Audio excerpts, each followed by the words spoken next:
आज हम आप लोगों को एनसीईआरटी बायोलॉजी से मोस्ट इम्पॉर्टेंट क्वेश्चन और के आंसर बताएंगे। तो चलिए शुरू करते हैं।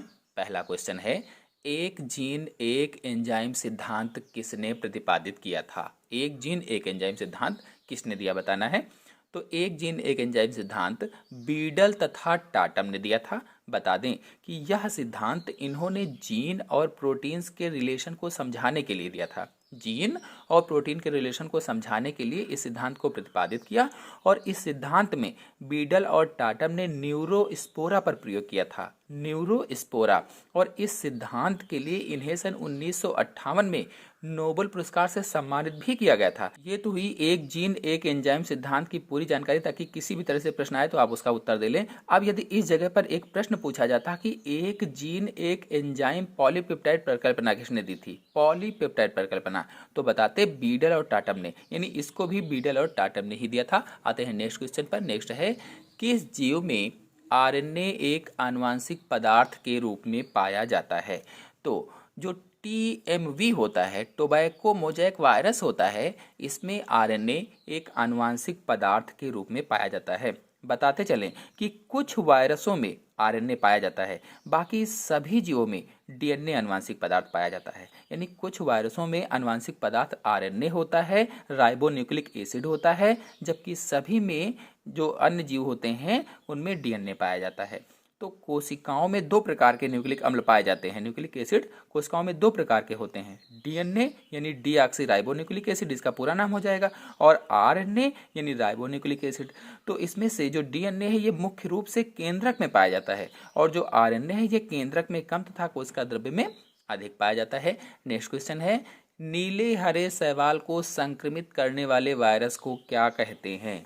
नीले हरे शैवाल को जो संक्रमित करता है, ऐसे वायरस को क्या कहा जाता है? तो ऐसे वायरस को साइनोफेज कहते हैं। बता दें कि नील हरे शैवालों को अंग्रेजी में BGA बोलते हैं, यानी ब्लू ग्रीन अलगी बोला जाता है। नील हरे शैवाल को अंग्रेजी में ब्लू ग्रीन अलगी बोलते हैं, और शैवालों को हम लोग काई के नाम से जानते हैं, देसी भाषा में काई कहा जाता है। और ये नील हरित जो शैवाल है, ये धान के खेतों में आप लोगों ने देखा होगा, जो नाइट्रोजन का फिक्सेशन करती है, नाइट्रोजन उर्वरा शक्ति को बढ़ाती है। नेक्स्ट क्वेश्चन है, बैक्टीरिया का संक्रमण करने वाले वायरस को क्या कहते हैं? बैक्टीरिया का जो संक्रमण करता है, ऐसे वायरस को बताना है। तो ऐसे वायरस का नाम बैक्टीरियोफेज वायरस होता है। बैक्टीरियोफेज को हिंदी में जीवाणु भोजी कहा जाता है, क्योंकि ये बैक्टीरिया का भक्षण करता है, और बैक्टीरिया को हिंदी में जीवाणु कहा जाता है। और विषाणु या वायरस बैक्टीरिया को संक्रमित करते हैं या उनको खा लेते हैं, मतलब उनको नष्ट कर देते हैं, तो उन्हें ही जीवाणु भोजी कहा जाता है या बैक्टीरियोफेज कहते हैं। तो मेरे चैनल में फुल वीडियो बैक्टीरियोफेज पर अपलोडेड है, उसकी संरचना, उसका जीवन चक्र, सब कुछ आप लोग देखना चाहते हैं तो जाकर के देख सकते हैं। नेक्स्ट क्वेश्चन है, tRNA अणु का क्लोवर लीफ मॉडल किसने दिया था? tRNA अणु का क्लोवर लीफ मॉडल किसने दिया, ये बताना है। तो आंसर होगा इसका रॉबर्ट हॉली ने दिया था। रॉबर्ट हॉली। बता दें कि आरएनए 3 प्रकार के होते हैं, mRNA अथवा इसको मैसेंजर आरएनए या हिंदी में संदेश वाहक आरएनए बोला जाता है, और दूसरा है tRNA अथवा इसको ट्रांसफर आरएनए या अभिगमन आरएनए बोलते हैं, और तीसरा है rRNA अथवा इसको राइबोसोमल आरएनए बोला जाता है। तो इन सभी पर मेरे चैनल में वीडियो अपलोडेड है, आप लोग जाकर के देख सकते हैं। तो इसमें प्रश्न था tRNA अणु का क्लोवर लीफ मॉडल किसने दिया? तो tRNA का रॉबर्ट हॉली ने दिया था। नेक्स्ट क्वेश्चन है, लैक ओपेरान मॉडल किस वैज्ञानिक ने प्रस्तुत किया था? Lac operon model. तो लैक ओपेरान मॉडल जैकब और मोनार्ड ने प्रस्तुत किया था। जैकब और मोनार्ड। तो जैकब और मोनार्ड जीन्स की सक्रियता के नियमन के लिए ओपेरान कॉन्सेप्ट दिया था इन्होंने, ओपेरॉन कॉन्सेप्ट। और इनके ओपेरॉन मॉडल के अनुसार उपापचय की सभी क्रियाएं एक इकाई की तरह कंट्रोल होती हैं, नियंत्रित होती हैं। और इन्होंने मॉडल में भाग लेने वाले जीनों को 2 भागों में बांटा था, स्ट्रक्चरल जीन और control gene. Lac operon model में जीनों का समूह होता है। कौन कौन से जीन? तो स्ट्रक्चरल जीन और कंट्रोल जीन। इसके अंतर्गत कुल मिलाकर के control gene, regulator gene, promoter gene, operator gene, ये सारे मिला करके इन जीनों का समूह ही क्या कहलाता है? लैक ओपेरॉन मॉडल कहलाता है। नेक्स्ट क्वेश्चन है, प्रोटीन संश्लेषण में आरएनए की भूमिका बताइए। प्रोटीन संश्लेषण में आरएनए की भूमिका बताना है तो एमआरएनए या मैसेंजर आरएनए या कह लीजिए संदेशवाहक आरएनए कोडान के लिए उचित एमिनो एसिड को ले जाना इसका कार्य होता है। प्रोटीन संश्लेषण में आरएनए की भूमिका क्या है? एमआरएनए कोडान के लिए उचित एमिनो अम्ल एसिड को ले जाना। नेक्स्ट क्वेश्चन है पॉलीसोम किसे कहते हैं? पॉलीसोम किसे कहा जाता है? तो एमआरएनए अणु और उस पर स्थित समस्त राइबोसोम का समूह पॉलीसोम कहलाता है। एमआरएनए अणु जो होता है और उसके ऊपर जो राइबोसोम का समूह स्थित होता है उसे ही पॉलीसोम कहा जाता है। नेक्स्ट क्वेश्चन है आरएनए अणुओं की 3 प्रमुख श्रेणियों के नाम तथा संकेताक्षर लिखिए। तो अभी मैंने आप लोगों को बताया था आरएनए अणु की 3 प्रमुख श्रेणियां कौन कौन सी, यानी आरएनए को 3 भागों में बांटा गया। कौन कौन से भाग मैंने बताए थे आपको? एमआरएनए, टीआरएनए और आरएनए। एमआरएनए मैसेंजर आरएनए होता है या संदेशवाहक कहा जाता है, और टीआरएनए ट्रांसफर आरएनए होता है जैसे अभिगमन आरएनए कहते हैं, और आरआरएनए राइबोसोमल आरएनए होता है। तो इस प्रकार से 3 श्रेणियां उनके संकेताक्षर हो जाएंगे। फिर नेक्स्ट है प्रोटीन संश्लेषण के लिए किस श्रेणी के आरएनए अणु साँचा सूत्रों का काम करते हैं? प्रोटीन संश्लेषण के लिए किस श्रेणी के अणु? तो इसमें आंसर होगा एमआरएनए अणु जो प्रोटीन संश्लेषण के लिए साँचा सूत्रों का काम करते हैं। नेक्स्ट क्वेश्चन है एक उपापचयी अभिक्रिया की गड़बड़ी से उत्पन्न कौन से रोग का गैरोड नामक वैज्ञानिक ने सबसे पहले पता लगाया था? तो एल्केप्टोनूरिया। तो उपापचयी अभिक्रिया की गड़बड़ी से उत्पन्न रोग एल्केप्टोनूरिया है, और इस रोग में जब मूत्र वायु के संपर्क में आता है तो काला पड़ जाता है। नेक्स्ट क्वेश्चन है मेंडल के कारकों को जीन्स का नाम किस वैज्ञानिक ने दिया था? मेंडल के कारकों को जीन्स का नाम जॉनसन्स ने दिया था, जॉनसन्स। नेक्स्ट क्वेश्चन है वंशागति के गुणसूत्रीय मत का प्रतिपादन करने वाले वैज्ञानिक का नाम? वंशागति के गुणसूत्रीय मत का प्रतिपादन करने वाले वैज्ञानिक सटन थे। नेक्स्ट क्वेश्चन है कोडॉन्स क्या है? तो एमआरएनए श्रृंखला पर उपस्थित एक बेस ट्रिपलेट होता है कोडान।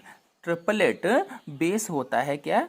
कोडान होता है। नेक्स्ट क्वेश्चन है नॉनसेंस कोडान के नाम लिखिए। नॉनसेंस कोडान यूएए, यूएजी तथा यूजीए नॉनसेंस कोडान है। यदि कोडान्स पर आप वीडियो देखना चाहते हैं तो मेरे चैनल में अपलोडेड है, आप लोग जाकर के डिटेल से समझ सकते हैं।